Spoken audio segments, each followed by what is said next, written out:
Bizde келгенде аваны булгаган заттардын көпчүлүгү автомашиналардан чыгат экен. 85-90%га чейин.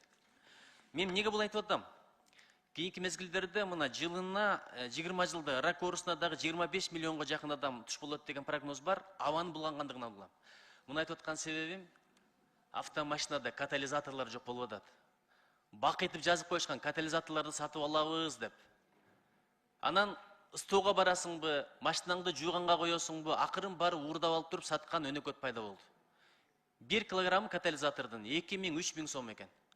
Bir машинадан 5 килограммдан 15 килограммга чейин катализатор чыгат экен. Бул деген сөз эми 45 000 сомго чейин таап атат деген сөз. Кыргызстандан тышка да кетип калып атат ушул маселе.